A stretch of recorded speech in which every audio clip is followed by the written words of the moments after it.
Welcome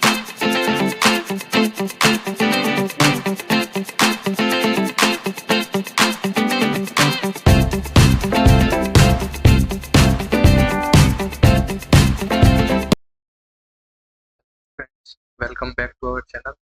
तो पिछले lecture में हमने डायमेंशनल फॉर्मूलाज देखे थे, तो हम इस टॉपिक को आगे कवर करते हैं। तो आज हमारा पहला टॉपिक है principle of homogeneity. Principle of homogeneity होता क्या है? प्रिंसिपल ऑफ होमोजेनिटी बोलता है कि अगर कोई इक्वेशन है तो उसमें सारे टर्म्स की डायमेंशन सेम होनी चाहिए, अदरवाइज हम उन टर्म्स को ऐड और सब्ट्रैक्ट नहीं कर सकते। For example 10 metre plus 5 metre is equals to 15 metre. हम इसे ऐड कर सकते हैं क्योंकि इन दोनों टर्म्स की डायमेंशन और हम कह सकते हैं कि यूनिट सेम है, इसलिए हम इन दोनों को ऐड कर सकते हैं। लेकिन अगर मैं लिखूं 10 kg माइनस 5 सेकेंड, तो क्या हम ये इसको कर सकते हैं? तो इसको हम नहीं कर सकते, ऐसा कुछ एग्जिस्ट ही नहीं करता। तो प्रिंसिपल ऑफ होमोजेनिटी बेसिकली यही कहता है कि अगर किसी दो टर्म्स की, दो क्वांटिटीज की डायमेंशंस सेम नहीं है तो हम उन्हें ऐड और सब्ट्रैक्ट नहीं कर सकते। अब हम एक इक्वेशन लेके समझते हैं इसको। अगर कोई इक्वेशन है x is equals to y t plus a b, इस इक्वेशन को डायमेंशनली वैलिड होने के लिए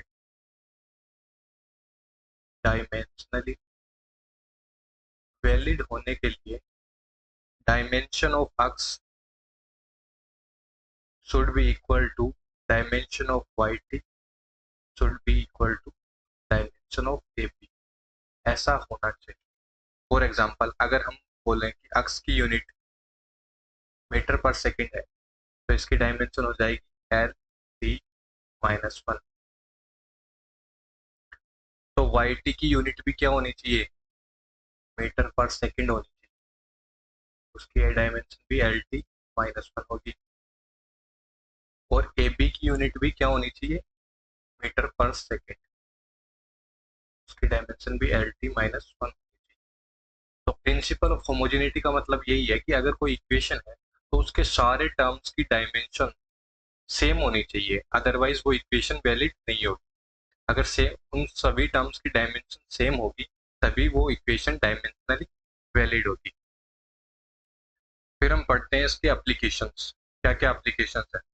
तो एक एक करके हम सारे एप्लीकेशन देखते हैं। पहला एप्लीकेशन है dimensional analysis is used to check the consistency of equation. मतलब कि हम इसकी हेल्प से ये बता सकते हैं कि कोई इक्वेशन वैलिड है या नहीं, जैसे कि हमने ऊपर देखा था। तो यहाँ पे हम दूसरा एग्जांपल ले लेते हैं। फॉर एग्जांपल यहाँ पे लेते हैं हम v is equals to u plus a t. यहाँ पे v है फाइनल वेलोसिटी, u है इनिशियल वेलोसिटी,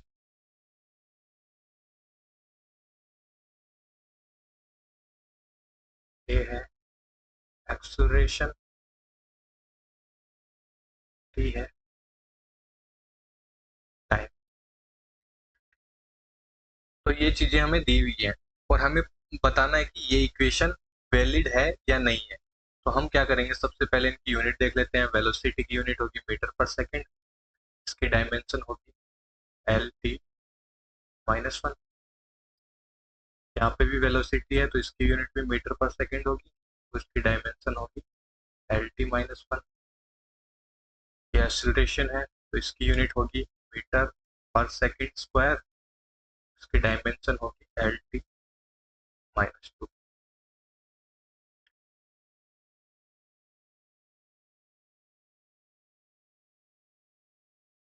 इसकी यूनिट होगी सेकेंड और इसकी डायमेंशन होगी टी। तो ये इस इक्वेशन को डायमेंशनली करेक्ट होने के लिए क्या चाहिए, हमें देखना है कि dimension of v should be equal to dimension of u that should be equal to dimension of 80। तो सबसे पहले हम डायमेंशन ऑफ v देख लेते हैं। डायमेंशन ऑफ v क्या है? L T minus 1। Dimension of you देख लेते हैं। डायमेंशन ऑफ यू क्या है, ये भी एल टी माइनस वन है।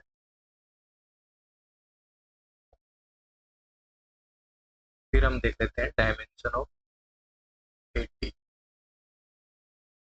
तो डायमेंशन ऑफ ए है L T minus to and dimension of T है टाइम ऑफ कैपिटल टी। तो यहाँ से ए टी की डायमेंशन निकल के आएगी एल टी माइनस वन। तो यहाँ से हम देख सकते हैं कि डायमेंशन ऑफ वी यू और ए टी इन तीनों की डायमेंशन सेम है।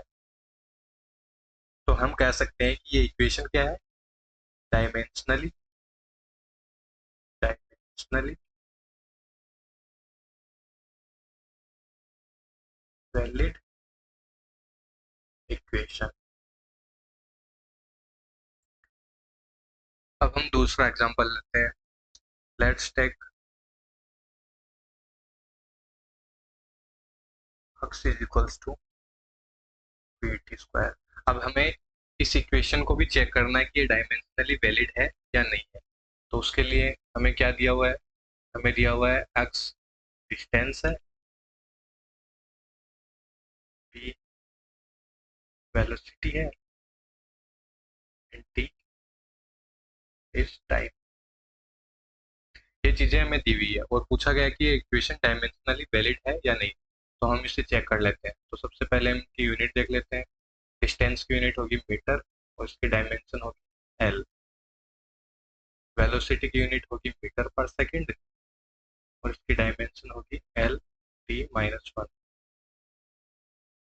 एंड टाइम की यूनिट होगी सेकंड, की डायमेंशन होगी मीटर टी। तो हमें इसको चेक करने के लिए डायमेंशनली ये वैलिड है या नहीं, हमें क्या करना है, हमें चेक करना है कि dimension of x dimension of we t square के इक्वल है या नहीं। अगर ऐसा होगा तब तो ये इक्वेशन वैलिड होगी, अदरवाइज ये इक्वेशन इनवैलिड होगी। तो हम देख लेते हैं। सबसे पहले हमने देखा डायमेंशन ऑफ एक्स जो कि है एल। फिर हमने देखा डायमेंशन ऑफ वी स्क्वायर, तो वी की डायमेंशन होगी L T minus one. T की डायमेंशन कैपिटल टी उसका स्क्वायर, तो इसकी डायमेंशन आएगी एल टी। तो हम यहाँ से देख सकते हैं कि अक्स की डायमेंशन और वी टी स्क्वायर की डायमेंशन दोनों की डायमेंशंस अलग अलग है। तो ये इक्वेशन वैलिड नहीं है। तो ये इक्वेशन क्या होगी, इनकरेक्ट इक्वेशन। ये दोनों डायमेंशन सेम नहीं है तो ये इनकरेक्ट होगी। तो इक्वेशन वैलिड नहीं है। फिर हम आगे चलते हैं। दूसरा एप्लीकेशन होता है इसका कि हम डायमेंशन एनालिसिस की मदद से यूनिट कन्वर्जन भी कर सकते हैं। फॉर एग्जांपल, अगर हमें कोई स्पीड दी हुई है 36 किलोमीटर पर आवर और हमसे पूछा है कि स्पीड बताओ मीटर पर सेकंड में। मीटर पर सेकंड में स्पीड क्या होगी। तो हम यहाँ से हमें पता है कि 1 kilometre is equal to 1000 metre है and 1 hour equal to 3600 seconds. तो हम यहाँ से लिख सकते हैं स्पीड इन मीटर पर second is equals to speed in kilometre per hour into 1000 metre upon 3600 second. तो यहाँ से हमारी स्पीड मीटर पर सेकंड में कितनी आ जाएगी, स्पीड इन मीटर पर second is equal, speed in kilometre per our कितनी है 36, 36 इंटू 1000 अपॉन 3600 मीटर पर सेकेंड। तो ये आ जाएगी 10 मीटर पर सेकेंड। तो हम इसको यूनिट कन्वर्जन में भी यूज कर सकते हैं। आगे हम देखते हैं कि हम डायमेंशन एनालिसिस का यूज करके किसी भी यूनिट की, किसी भी फिजिकल क्वांटिटी की यूनिट्स एंड डायमेंशन निकाल सकते हैं।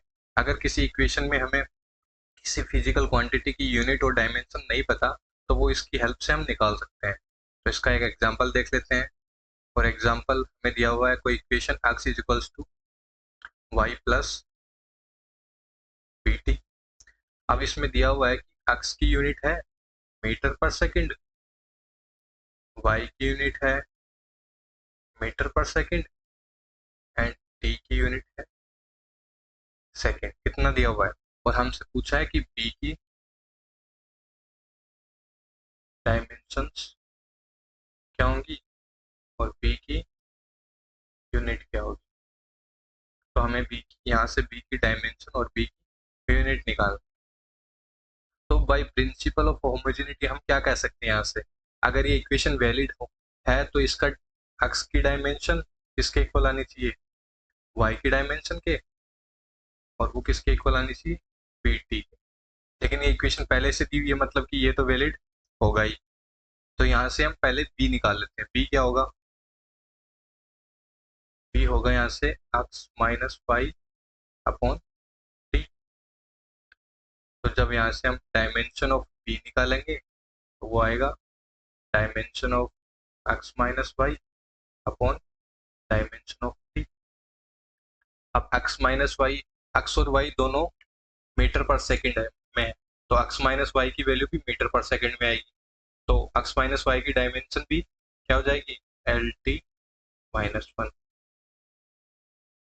और t की डायमेंशन क्या हो जाएगी, कैपिटल टी। तो यहाँ से हमें b की डायमेंशन मिल जाएगी। b की डायमेंशन क्या मिलेगी, एल टी माइनस टू।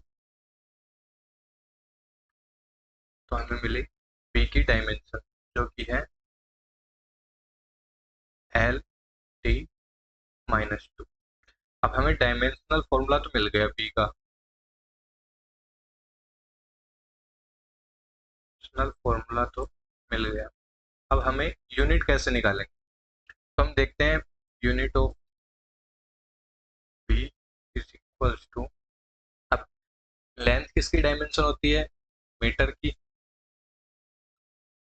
किसकी डायमेंशन होती है, मीटर की, और टाइम किसकी डायमेंशन होती है, सेकंड की। तो यहाँ से आया मीटर सेकंड माइनस टू। तो यूनिट ऑफ बी क्या हो गई, मीटर पर सेकंड स्क्वायर। ये हो गई यूनिट ऑफ बी। तो हमने यहाँ से बी की डायमेंशन भी निकाल ली और बी की यूनिट भी निकाल ली। तो हम इसकी हेल्प करके कोई भी इक्वेशन में अननोन क्वांटिटी की यूनिट एंड डायमेंशन निकाल सकते हैं। फिर अगला एप्लीकेशन आता है deriving relationship between physical quantities. इसको हम कल कवर करेंगे। इससे पहले हम कुछ क्वेश्चंस कर लेते हैं। जैसे कि ये हमारा पहला क्वेश्चन है। इसमें दिया हुआ है कि एक इक्वेशन है half of M P square is equal to M ji H. इसमें M mass of body, B is velocity, J is acceleration due to gravity and H is height. तो हमें चेक करके बताना है कि ये इक्वेशन डायमेंशनली करेक्ट है या नहीं। तो वैसे तो ये काइनेटिक एनर्जी का फॉर्मूला है और ये पोटेंशियल एनर्जी का फॉर्मूला है। अब दोनों एनर्जी एनर्जी हैं, तो ये डायमेंशन, इन दोनों की डायमेंशन भी सेम होंगी, तो ये डायमेंशनली करेक्ट होगा। लेकिन हम इसे चेक कर लेते हैं एक बार। तो सबसे पहले ये डायमेंशनली करेक्ट है या नहीं, इससे पहले इसके लिए हम क्या करेंगे, हम चेक करेंगे dimension of left hand side should be equal to dimension of right hand side. तो पहले लेफ्ट हैंड साइड की डायमेंशन देख लेते हैं। लेफ्ट हैंड साइड में क्या है, half of m b square. तो इसकी डायमेंशन निकालेंगे। तो हाफ एक कांस्टेंट है, उसकी कोई डायमेंशन नहीं होगी। एम मास की डायमेंशन होगी कैपिटल एम, इनटू वेलोसिटी की डायमेंशन होगी एल टी माइनस वन, और उसका स्क्वायर।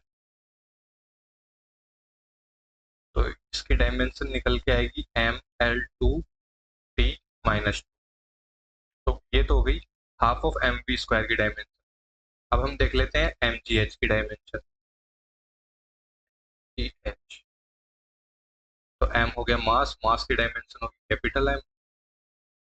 g हो गया एक्सेलरेशन, इसकी डायमेंशन होगी L t-2। और h हो गई हाइट, हाइट की डायमेंशन होगी L। तो यहाँ से mgh की डायमेंशन क्या आ जाएगी, mgh की डायमेंशन आ जाएगी ML2t-2। तो यहाँ से हम देख सकते हैं कि दोनों की डायमेंशनल फॉर्मूला सेम है, तो ये इक्वेशन डायमेंशनली करेक्ट है। So the equation is dimensionally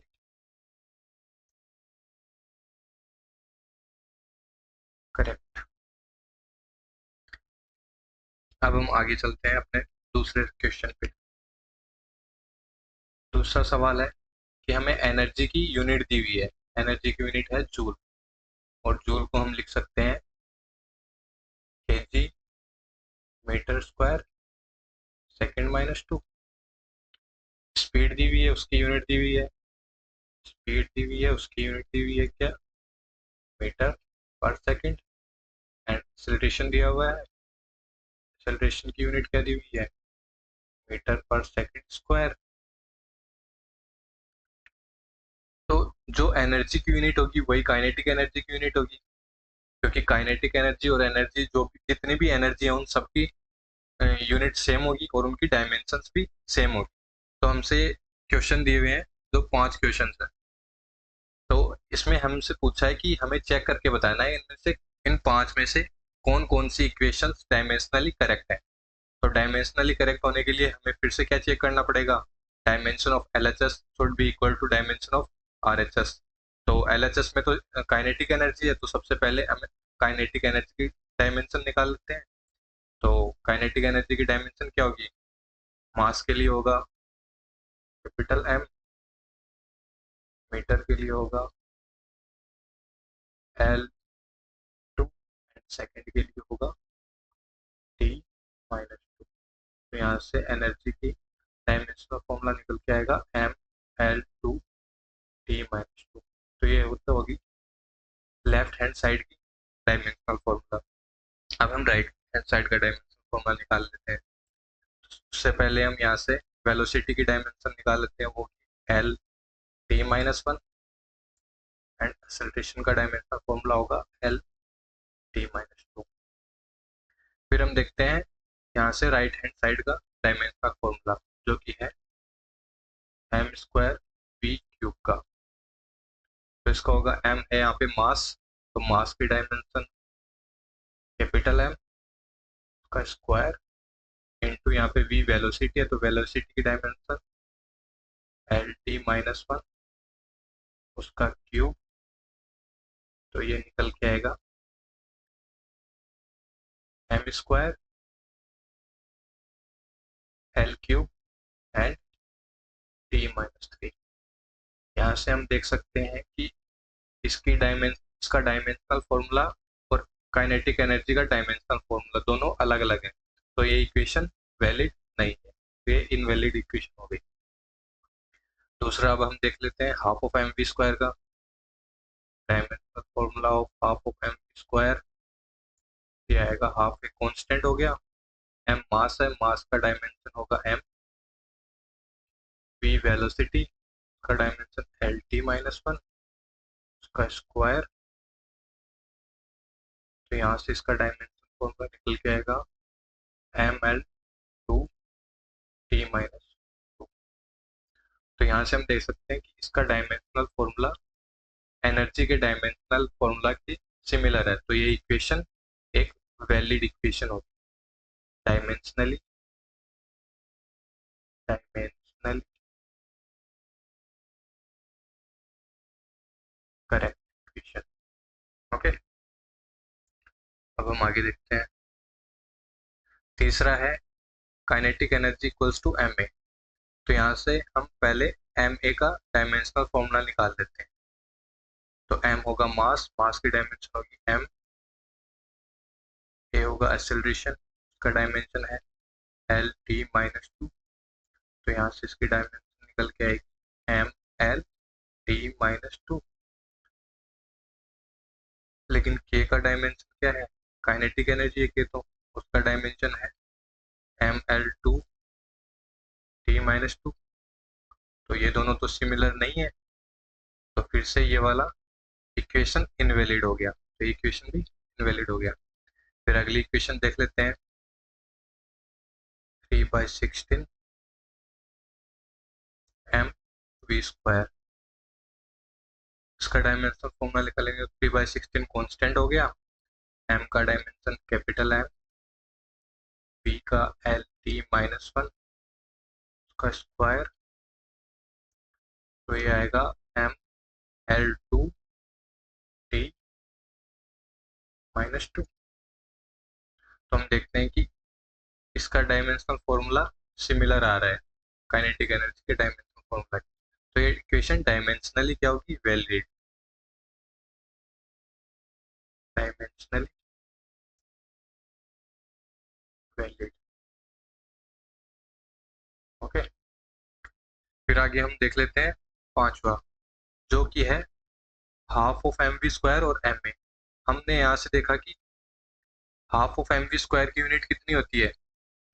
हमने अभी ऊपर देखा था हाफ ऑफ mv² की यूनिट होती है ml2 T-2, ml2